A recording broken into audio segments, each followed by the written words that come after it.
The Criminal from Lost Honor by Friedrich Schiller. In the whole history of man, there is no chapter more instructive for the heart and mind than the annals of his errors. On the occasion of every great crime, a proportionally great force was in motion. By the pale light of ordinary emotions, the play of the desiring faculty is concealed. In the situation of strong passion it becomes the more striking, the more colossal, the more audible, and the acute investigator of humanity, who knows how much may be properly set down to the account of the mechanism of the ordinary freedom of the will, and how far it is allowable to reason by analogy, will be able from this source to gather much fresh experience for his psychology and to render it applicable to moral life. The human heart is something so uniform and at the same time so compound. One and the same faculty or desire may play in 1,000 forms and directions, may produce 1,000 contradictory phenomena, may appear differently mingled in 1,000 characters, and 1,000 dissimilar characters and actions might be spun out of one kind of inclination, though the particular man about whom the question was raised might have no suspicion of such affinity. If, as for the other kingdoms of nature, a Linnaeus for the human race were to arise, who could classify according to inclinations and impulses, how great would be the empire, when many a person whose vices are now stifled in a narrow social sphere and in the close confines of the law, was found in the same order with the monster Borgia. Considered from this point of view, the usual mode of treating history is open to much objection, and herein, I think, lies the difficulty, owing to which the study of history has always been so unfruitful for civil life. Between the vehement emotions of the man in action and the quiet mind of the reader to whom the action is presented, there is such a repelling contrast, such a wide interval, that it is difficult, nay impossible, for the latter even to suspect a connection. A gap remains between the subject of the history and the reader, which cuts off all possibility of comparison or application, and which, instead of awakening that wholesome alarm that warns too secure health, merely calls forth the shake of the head, denoting suspicion. We regard the unhappy person, who was still a man as much as ourselves, both when he committed the act and when he atoned for it, as a creature of another species, whose blood flows differently from our own, and whose will does not obey the same regulations as our own. His fate teaches us but little, as sympathy is only founded on an obscure consciousness of similar peril, and we are far removed even from the bare suspicions of such similarity. The relation being lost, instruction is lost with it, and history, instead of being a school of cultivation, must rest content with the humble merit of having satisfied our curiosity. If it is to become anything more and attain its great purpose, it must choose one of these two plans. Either the reader must become as warm as the hero, or the hero must become as cold as the reader. I am aware that many of the best historians, both of ancient and modern times, have adhered to the first method, and have gained the heart of their reader by a style which carries him along with the subject.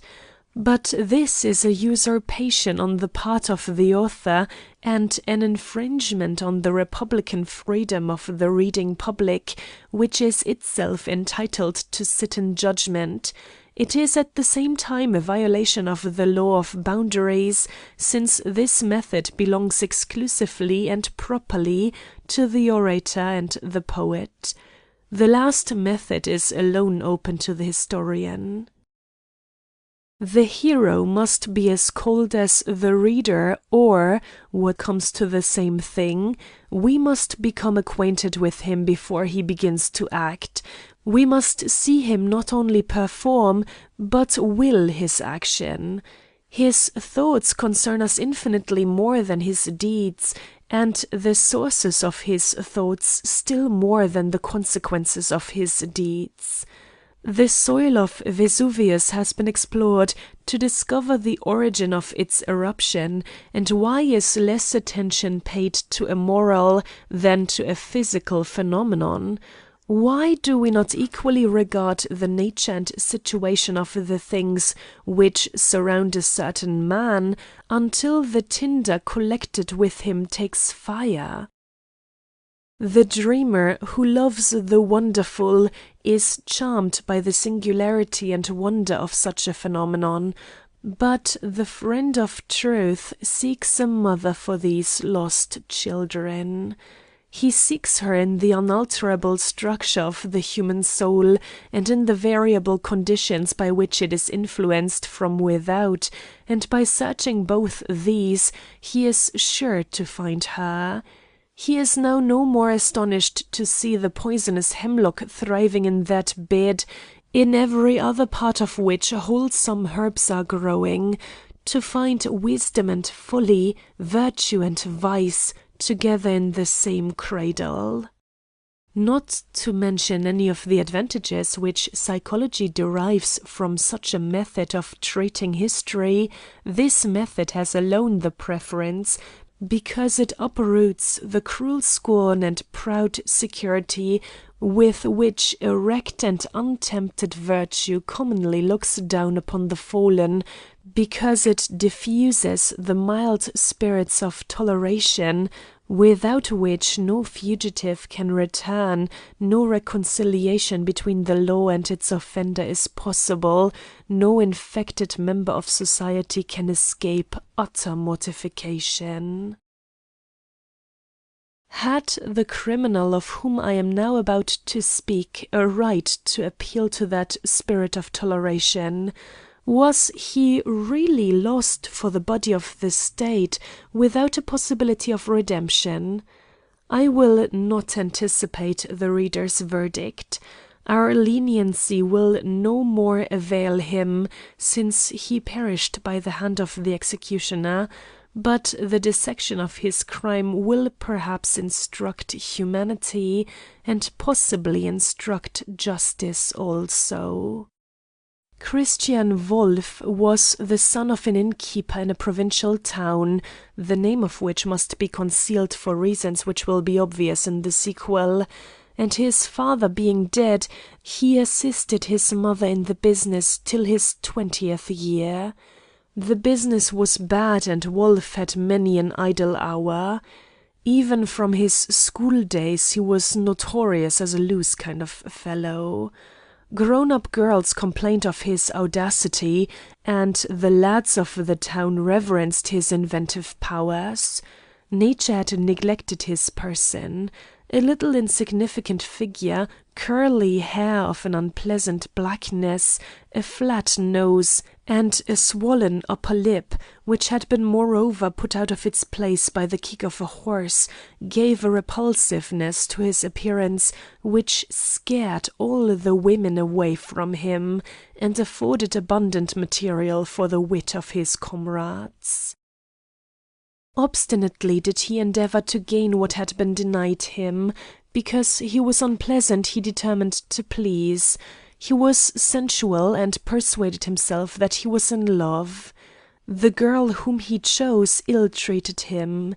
He had reason to fear his rivals were more fortunate, nevertheless the girl was poor. A heart that was closed to his endearments might possibly open to his presence, but he himself was oppressed by want, and his vain endeavour to produce an effective exterior absorbed the small gains of his miserable business.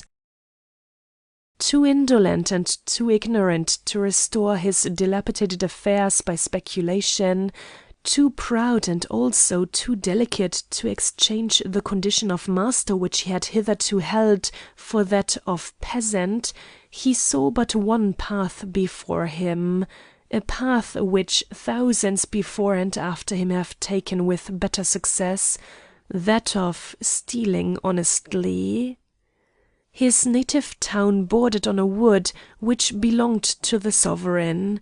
He turned poacher, and the profits of his depredations were faithfully placed in the hands of his mistress.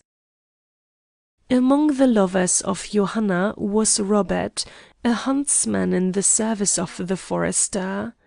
This man soon perceived the advantage which had been gained over him by the liberality of his rival, and filled with envy, he investigated the source of this change. He appeared more frequently at the sun, this was the sign of the inn, and his watchful eye, sharpened by envy and jealousy, soon showed him whence the money had been procured. A short time before, a severe edict had been revived against poachers, condemning transgressors to the house of correction.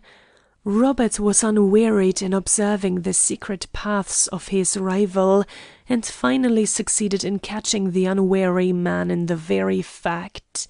Wolf was apprehended, and it was only by the sacrifice of all his property that he was able, and then with difficulty, to escape the awarded punishment by a fine.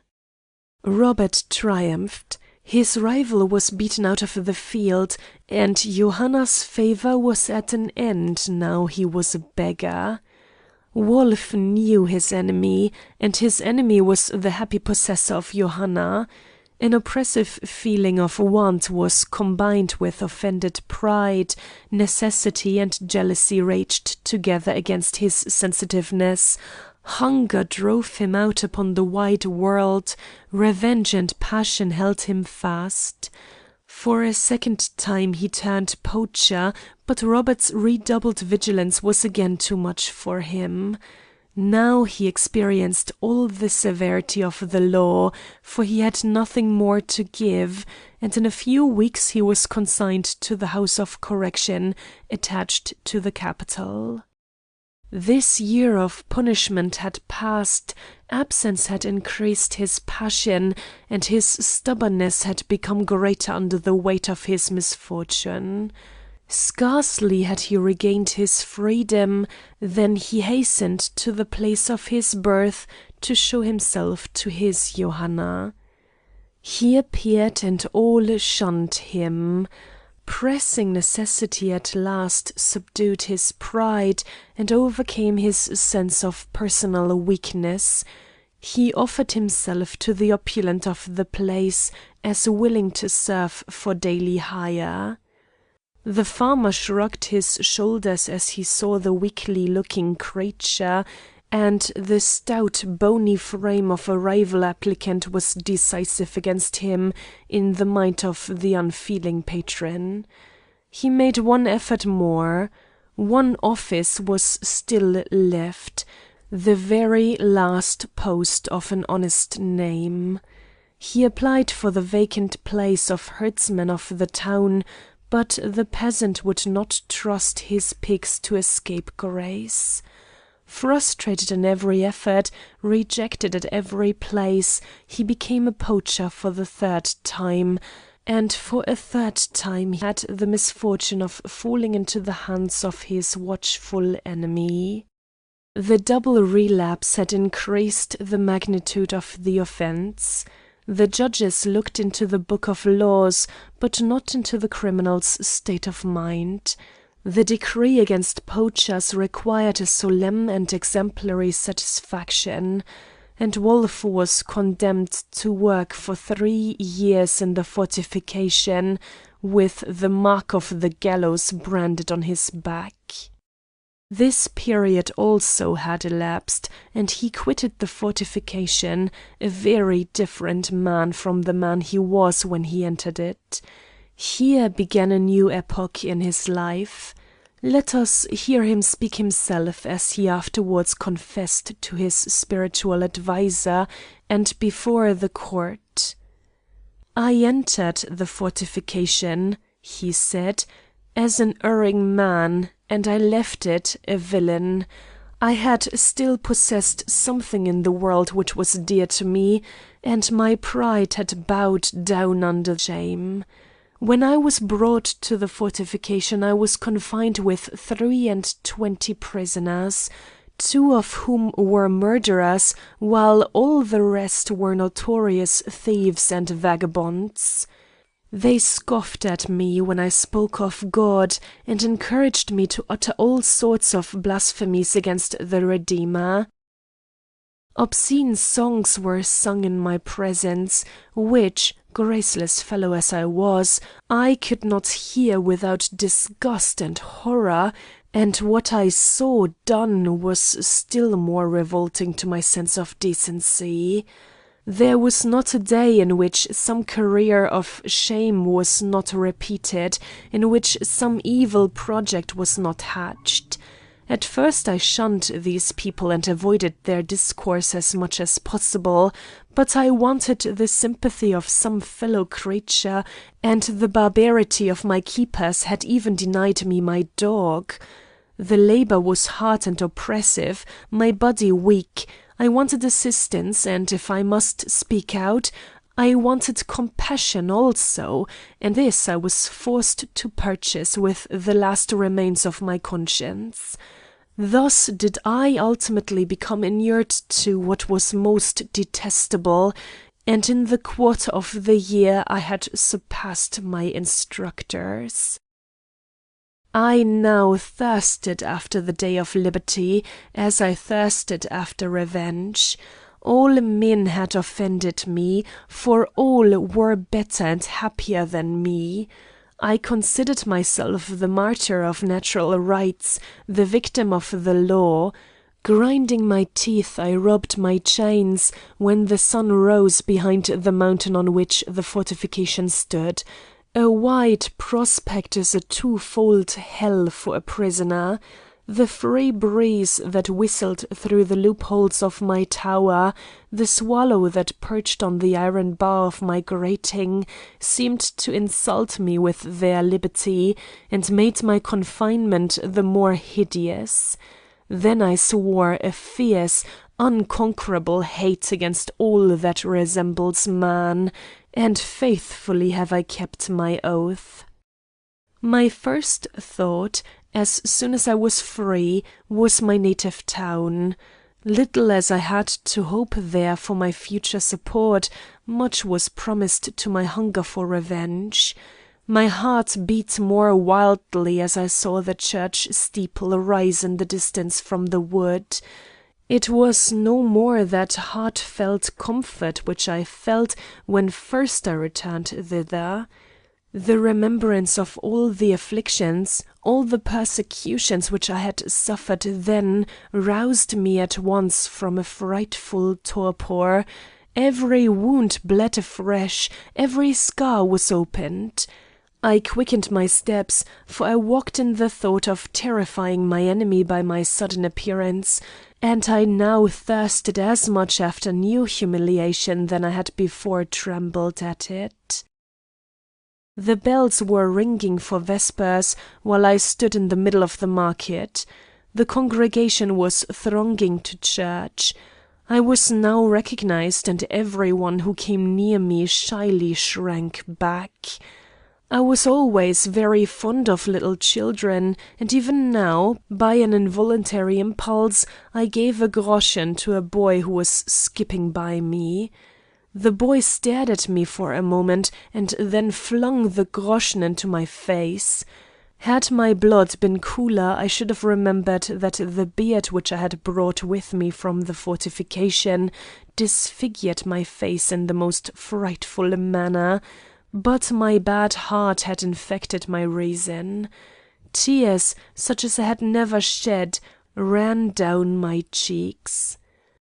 "The boy does not know who I am nor whence I come," I now said to myself half aloud, "and yet he shuns me like some noxious beast.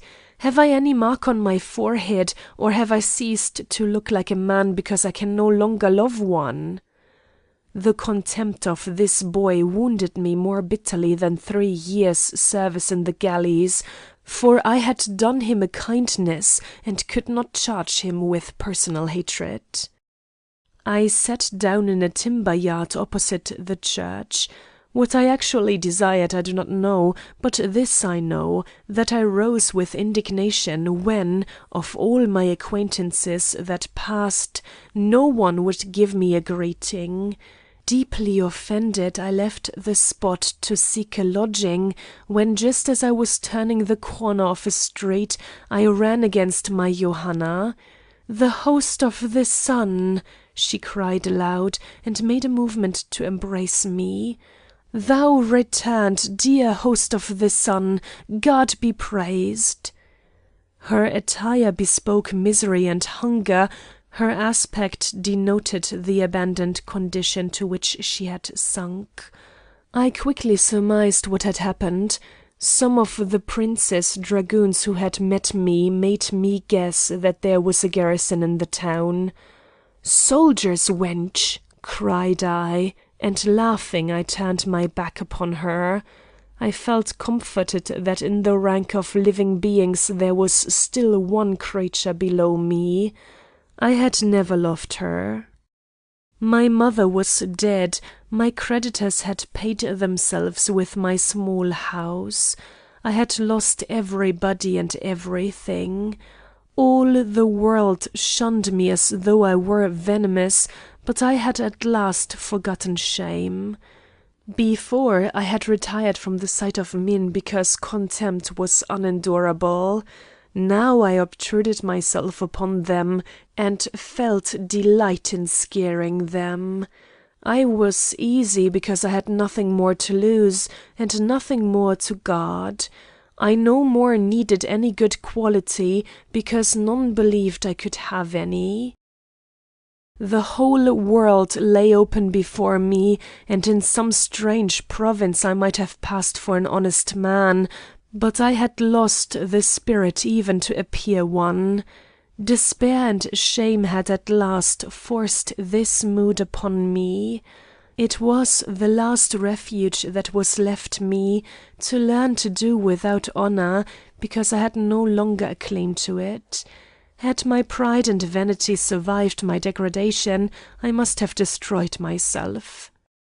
What I had actually resolved upon was yet unknown even to myself. I had, to be sure, a dark remembrance that I wished to do something bad. I wished to merit my fate. The laws, I thought, were beneficial to the world, and therefore I embraced the determination of violating them.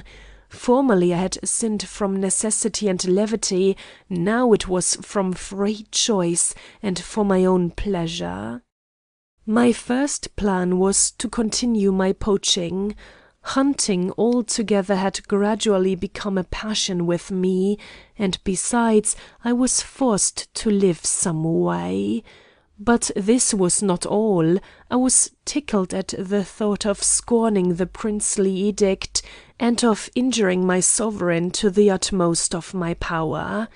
I no more feared apprehension, for I had a bullet ready for my discoverer, and I knew that I should not miss my man. I killed all the game that came across me, a small quantity of which I sold on the border, but the greater part I left to rot. I lived miserably, that I might be able to afford powder and ball.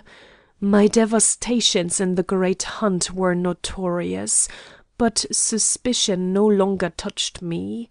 My aspect dissipated it, my name was forgotten. This kind of life lasted for several months. One morning I had as usual rambled through the wood to follow the track of a deer. I had wearied myself for 2 hours in vain, and was already beginning to give up my prey as lost, when I suddenly discovered it within gunshot. I was about to take aim and fire, when I was suddenly startled by the appearance of a hat, which lay on the ground a few paces before me.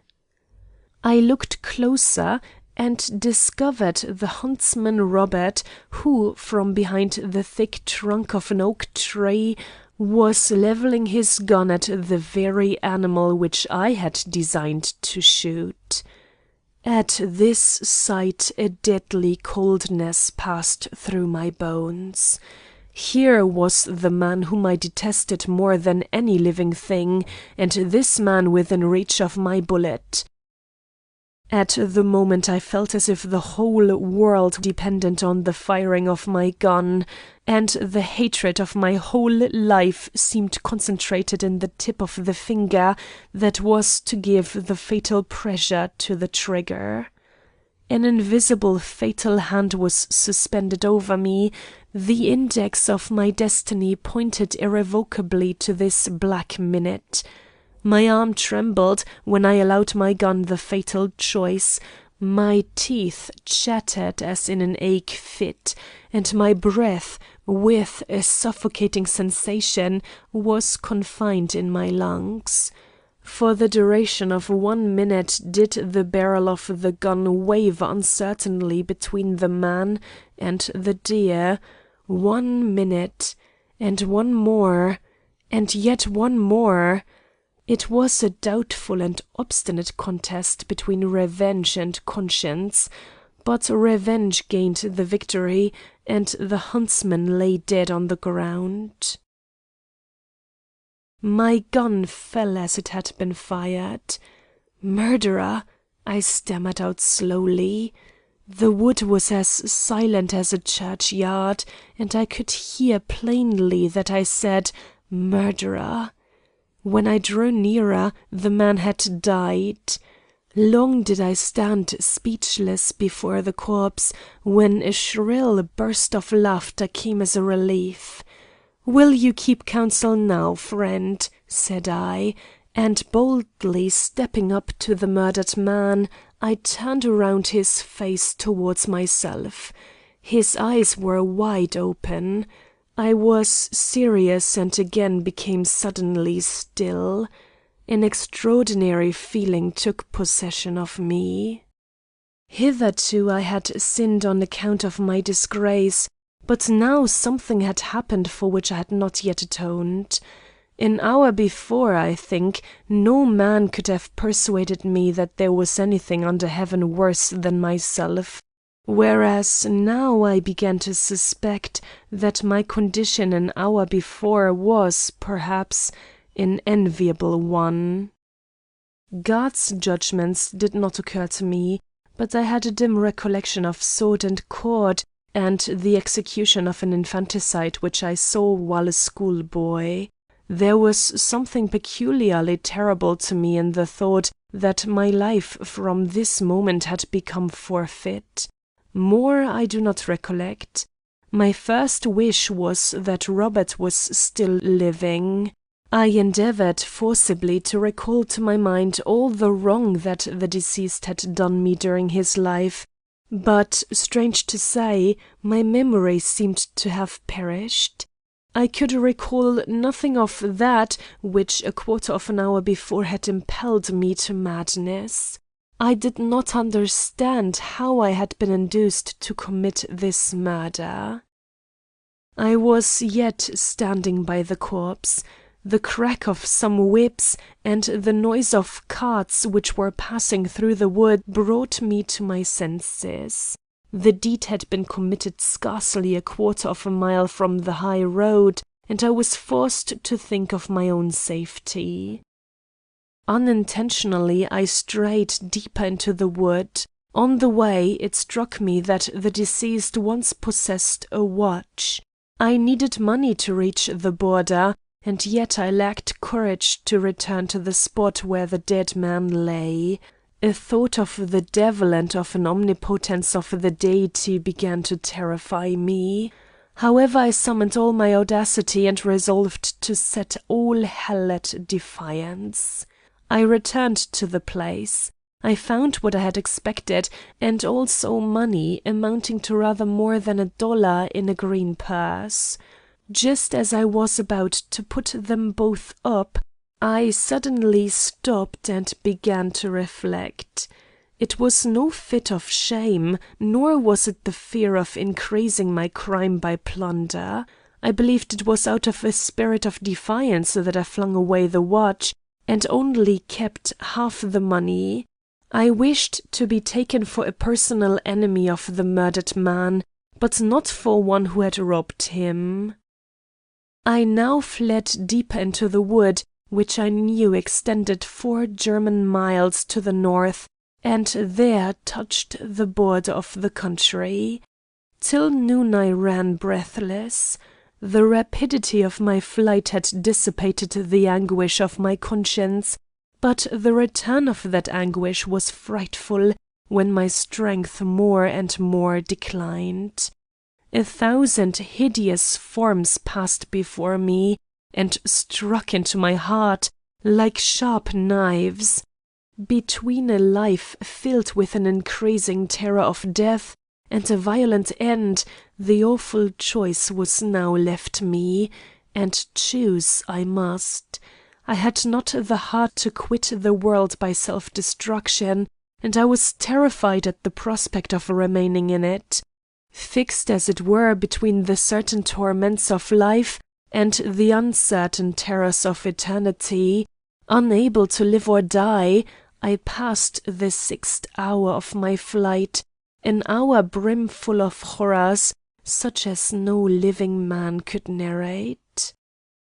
Slowly, absorbed in myself, and with my hat unconsciously slouched over my face, as if I wished to conceal myself from the eye of inanimate nature, I had insensibly followed a narrow path which led me through the deepest part of the thicket, when suddenly a rough, imperious voice called to me, "Stop!" The voice was quite close. My abstraction and the slouched hat had prevented me from looking round. I raised my eyes and saw a wild man, armed with a great knotted club, approaching me. His figure was almost gigantic, at least my first surprise made me think so, and the color of his skin was a yellow mulatto sort of black, with which the whiteness of a squinting eye stood in terrible contrast. Instead of a girdle he had a thick rope wound twice round a green woolen coat, in which were stuck a broad knife and a pistol. The cry was repeated, and a powerful arm held me fast. The sound of a man had frightened me, but the aspect of a villain gave me new heart. In my present situation I had cause to tremble before every honest man, but none to tremble before a robber. "Who is there?" said the apparition. "One like yourself," was my answer, "if you really correspond to your appearance." "That is not the way out. What are you looking for here?" "What is that to you?" retorted I, insolently. The man considered me twice from top to toe. It seemed as though he wished to compare my figure with his own, and my answer with my figure. "You speak as rudely as a beggar," he said at last. "Perhaps so. I was a beggar yesterday." The man laughed. "One could swear you did not want to pass for anything better now." "For something worse, then." I wished to proceed. "Softly, friend. Why in such a hurry? What time have you to lose?" I reflected for a moment. How the words came to my tongue I do not know. "Life is short," said I slowly, "and hell lasts forever." He stared at me. "May I be damned!" he said at last, "if thou hast not brushed close by a gallows." "Very possibly. So good-bye for the present, comrade." "Top, comrade," he cried, as he drew a tin flask out of his hunting pouch, took a good draught from it, and handed it to me. Flight and anguish had exhausted my energies, and nothing had passed my lips the whole day. I had already feared that I should have sunk from exhaustion in this wood, where no refreshment was to be expected for 3 miles round. Judge how joyfully I responded to this health. With the animating draught new strength flowed into my bones, new courage into my heart, and I felt hope and the love of life. I began to think that perhaps I was not quite wretched. So much at least was the welcome beverage all to do. Yes, I must even confess that my situation approached that of happiness, for at last, after 1,000 vain hopes, I had found a creature who seemed similar to myself. In the condition to which I had fallen I should have drank good fellowship with the spirit of evil himself, for the sake of having a confidant. The man had stretched himself out on the grass. I did the same. "Your liquor has done me good," said I. "We must become acquainted." He struck fire to light his pipe. "Have you carried on this business long?" He looked hard at me. "What do you mean by that?" "Has this often been stained with blood?" I drew the knife from his girdle. "Who are you?" said he in a fearful tone, and he laid down his pipe.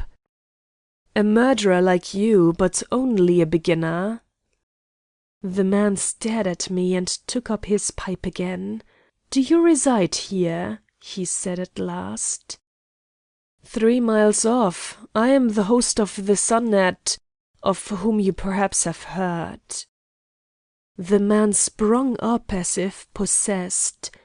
"The poacher Wolf!" he cried hastily. "The same." "Welcome, comrade, welcome!" cried he, and shook my hands violently. "That is brave that I have you at last, mine host of the Sun. Day and night have I been thinking how to get you. I know you well, I know all. I have reckoned on you long ago." "Reckoned on me? For what?" "The whole country round is full of you. You have enemies. A bailiff has oppressed you, Wolf. They have ruined you, and the wrongs you have suffered cry aloud to heaven." The man became warm. "Because you have shot a few hogs, which the prince feeds in our fields, they have dragged you about for years in the house of correction and the fortification. They have robbed you of your house and business and made you a beggar. Has it come to this, brother, that a man is worth no more than a hare? Are we not better than brutes of the field? And a fellow like you could suffer that." "Could I alter it?"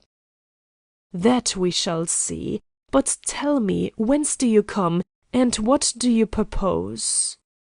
I began to tell him all my history.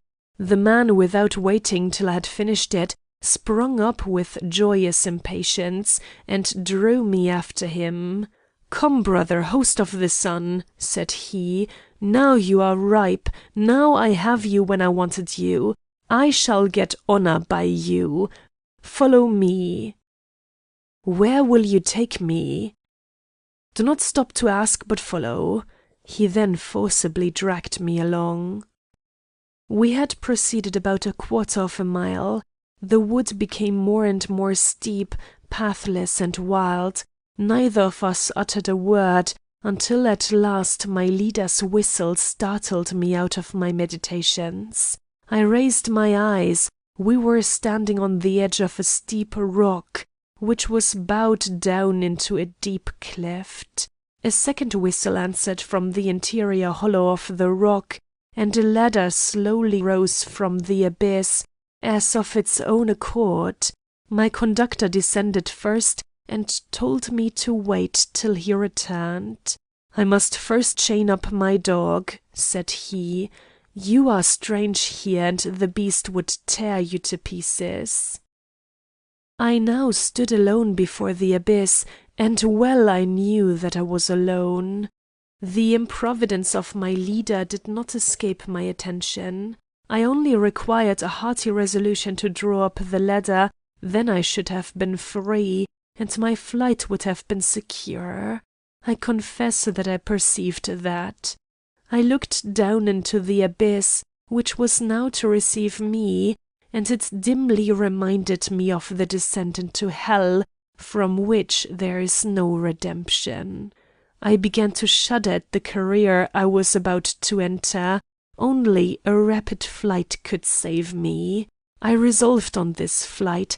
I had already stretched my hand towards the ladder, but at once there was a thunder in my ears, a noise about me like the scornful laughter of hell, and it seemed to say, "What can a murderer risk?" My arm fell back as if paralyzed. I had reckoned rightly. The time for repentance had passed. The murder I had committed lay towering up behind me like a rock, and cut off my retreat forever. At the same time my conductor reappeared and told me I might come. There was now no longer any choice. I clambered down. We had proceeded some steps beneath the wall of the rock when the ground became wider and some huts were visible. In the midst of these was a round grass plat, on which about 18 or 20 persons were lying round a charcoal fire. "Here, comrades," said my conductor, placing me in the centre of the circle, "our host of the sun, bid him welcome."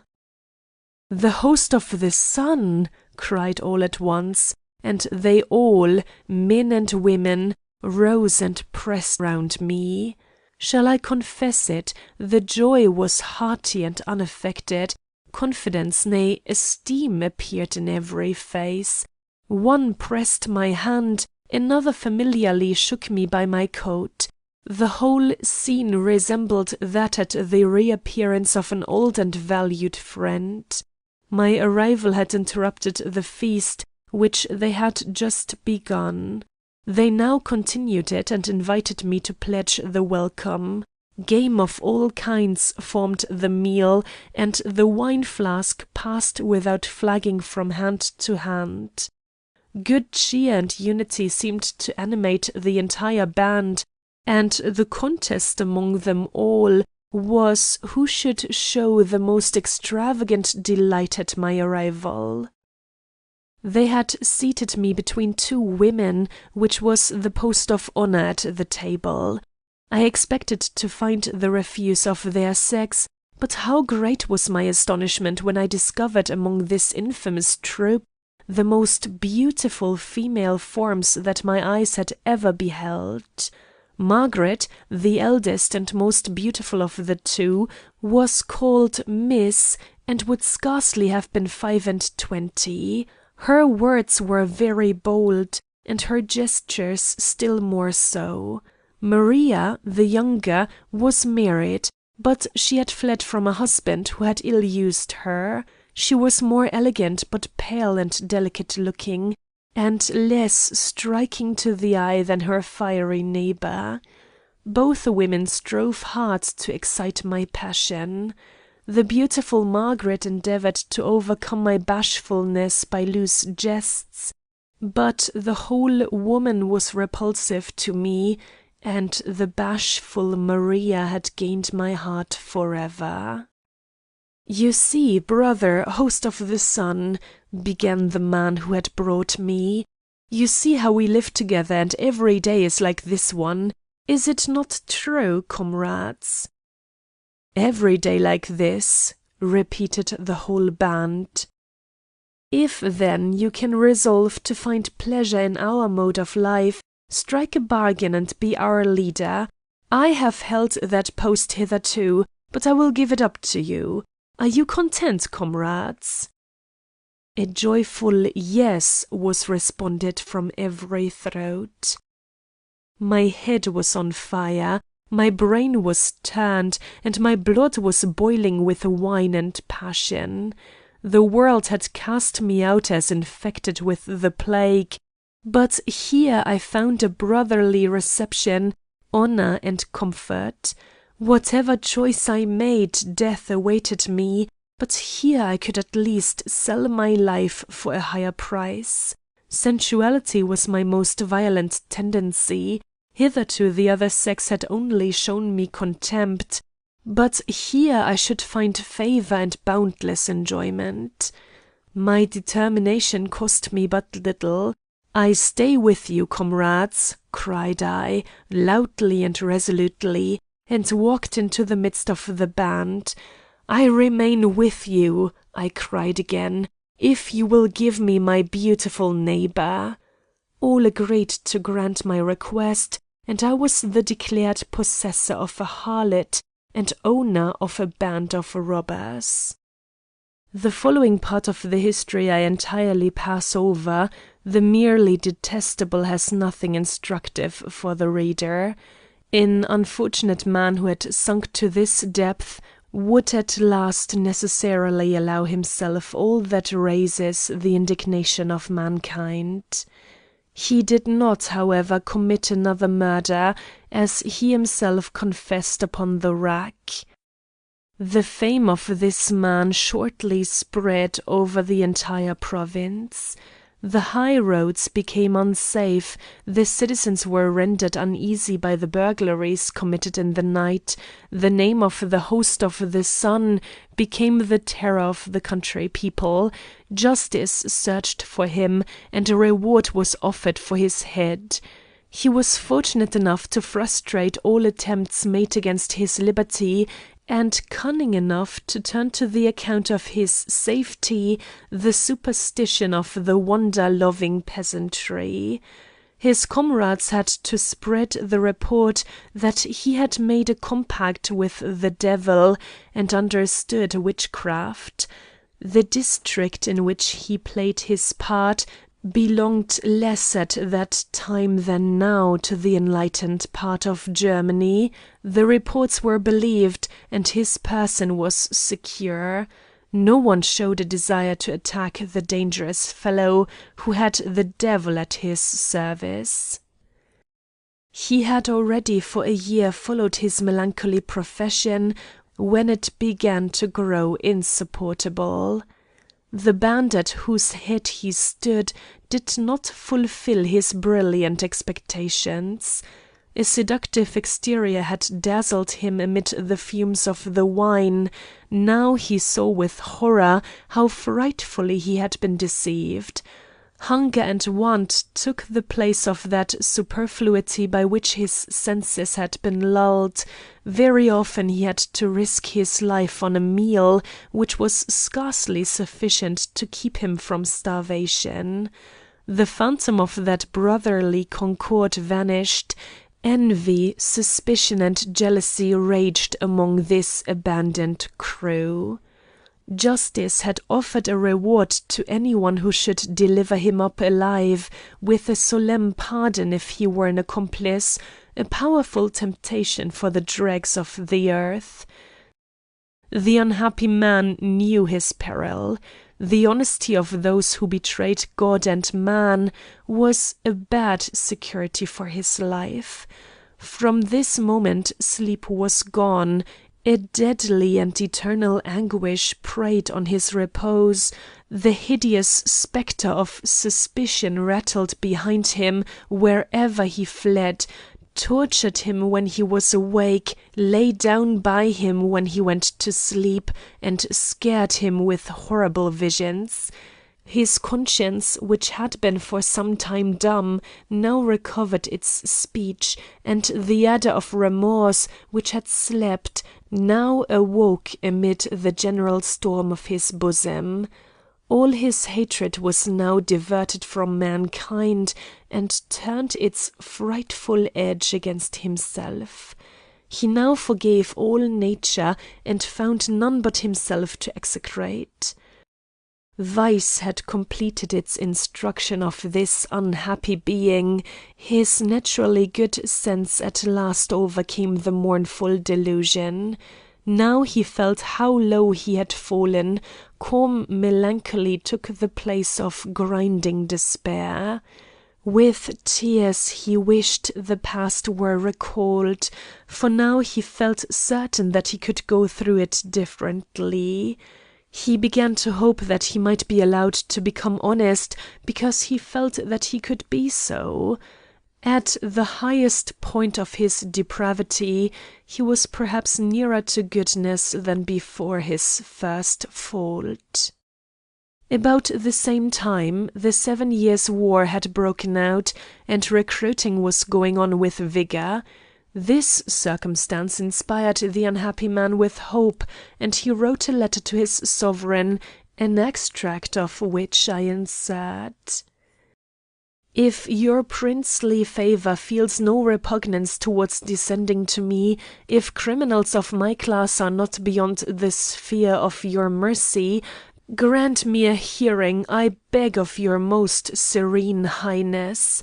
I am a murderer and a robber, the law condemns me to death, the tribunals are in search of me, and I offer myself to serve as a volunteer. But at the same time I bring a singular request before your throne. I detest my life, and do not fear death, but it is terrible for me to die without having lived. I would live to make reparation for a portion of the past. I would live to make some atonement to the state which I have offended.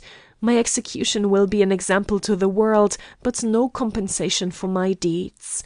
I detest vice, and have a burning desire for integrity and virtue. I have shown the talents for becoming formidable to my country. I hope I have some left to be of service to it. I know that I am asking something which is unprecedented. My life is forfeit, and it is not for me to negotiate with justice. But I do not appear in bonds and fetters before you. I am still free, and fear on my part has the smallest share in my request. It is for mercy that I ask. If I had a claim to justice, I should no longer venture to assert it. But of one thing I may remind my judge. The epoch of my crimes begins with the judgment that forever deprived me of honor. Had fairness been less denied me on that occasion, I should not now, perhaps, have stood in need of mercy. Show mercy, my prince, instead of justice. If it is in your princely power to move the law in my favour, then grant me my life. From henceforth it shall be devoted to your service. If you can do so, let me learn your gracious will from the public journals, and I will appear in the metropolis on your word as a prince. If you have resolved otherwise, let justice do her part. I must do mine. This petition remained unanswered, and so did a second and a third, in which the applicant asked for a trooper's place in the prince's service. His hopes for a pardon were utterly extinguished, so he resolved to quit the country, and to die as a brave soldier in the service of the King of Prussia. He succeeded in escaping from his land, and began his journey. The road led him through a little provincial town, where he wished to pass the night. A short time before, mandates of exceeding strictness had been published throughout the country, requiring a severe examination of travellers, because the sovereign, a prince of the empire, had taken part in the war. The toll-collector, Torschreiber, of this little town had just received a mandate, and he was sitting on a bench before the toll bar when the host of the Sun came up. The appearance of this man had in it something comical, and at the same time wild and terrible.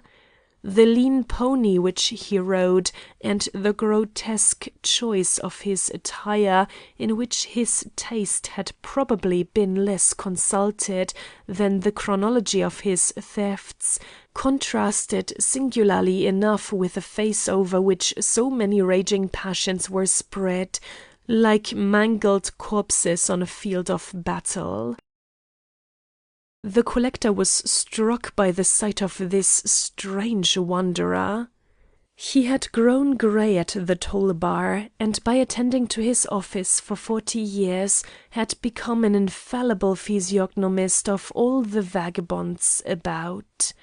The falcon glance of this investigator did not miss its man on this occasion. He at once fastened the town gate and asked the rider for his passport, while he secured his bridle.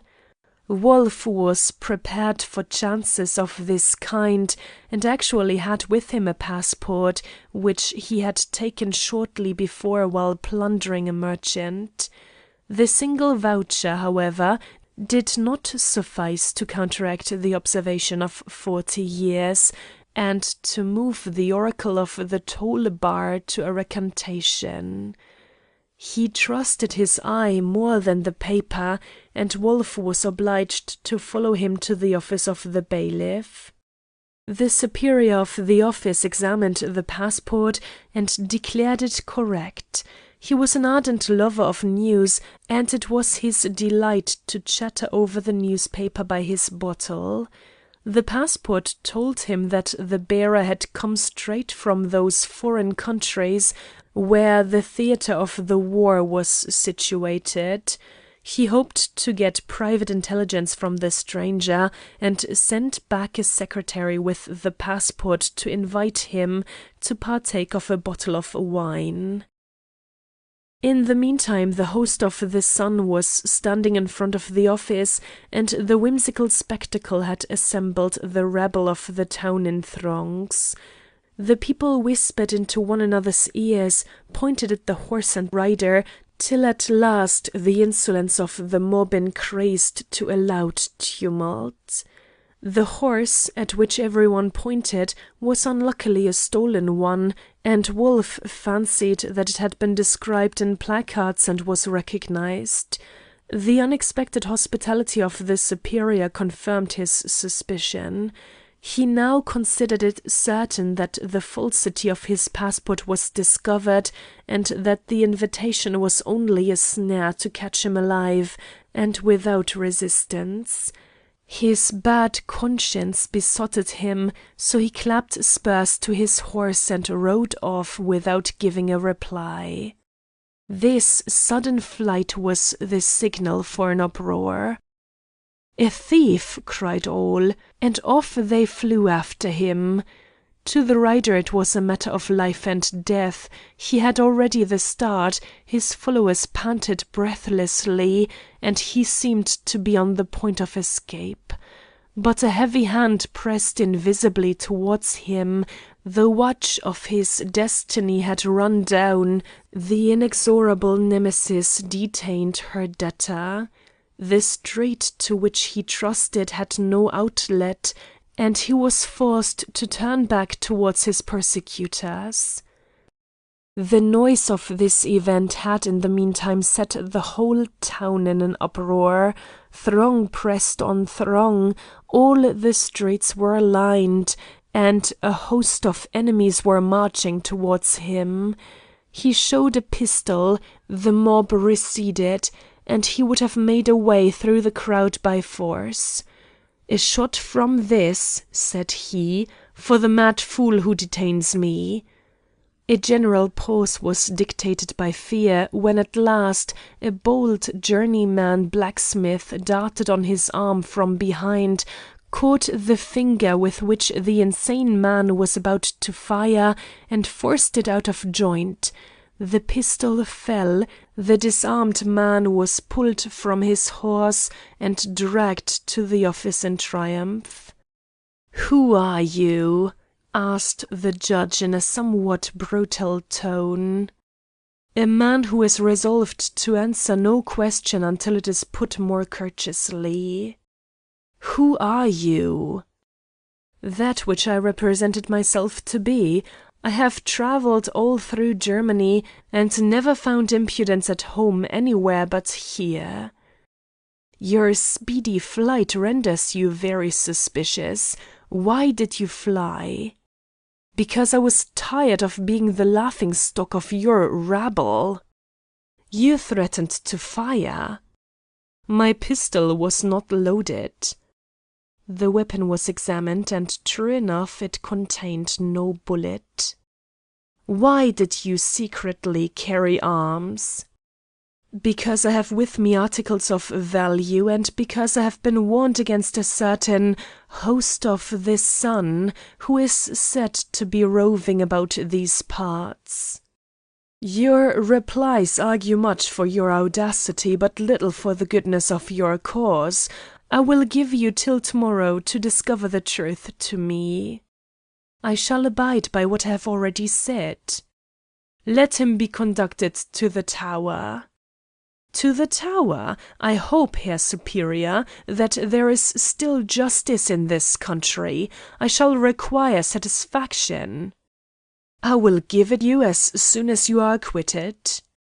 The next morning the superior reflected that the stranger might be innocent after all. A dictatorial address could effect nothing with his obstinacy, and it might, perhaps, be better to treat him with respect and moderation. He collected the jury of the place, and had the prisoner brought forward. Forgive me for the first outbreak, sir, if I accosted you somewhat hardly yesterday. Very readily, if you treat me thus.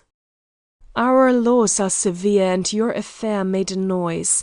I cannot release you without committing a breach of duty. Appearances against you, and I wish you would say something by which it might be refuted. What if I know nothing? Then I must lay the case before the government, and you will, in the meantime, remain closely confined. And then? Then you run the risk of being flogged over the border as a vagrant, or, if mercy is shown, of being placed among the recruits.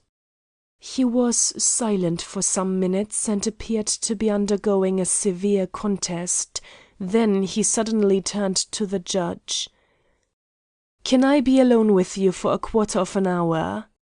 The jury cast ambiguous glances at one another, but withdrew at a commanding sign from their head. "Now, what do you want?" "Your demeanour of yesterday, Herr Superior, would never have brought me to a confession, for I set forth at defiance. The moderation with which you have treated me today has given me confidence and respect for you. I think that you are an honourable man." "What have you to say to me?" "I see that you are an honourable man. I have long wished for a man like you. Give me, I pray, your right hand." "To what end?" "That head is grey and reverend. You have been long in the world, have felt many sorrows, is it not so? And have become more humane." "Sir, to what does this tend?" "You are now distant by only one step from eternity. Soon you will need mercy from God.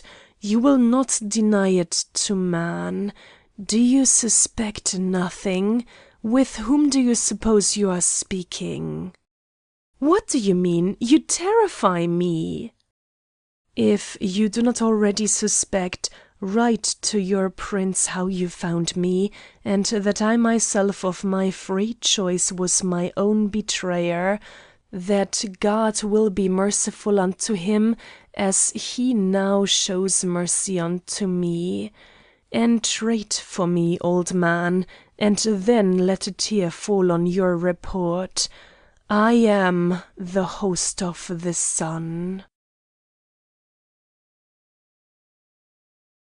If you like the video, put a like, subscribe to the channel and click on the bell to not miss our new videos.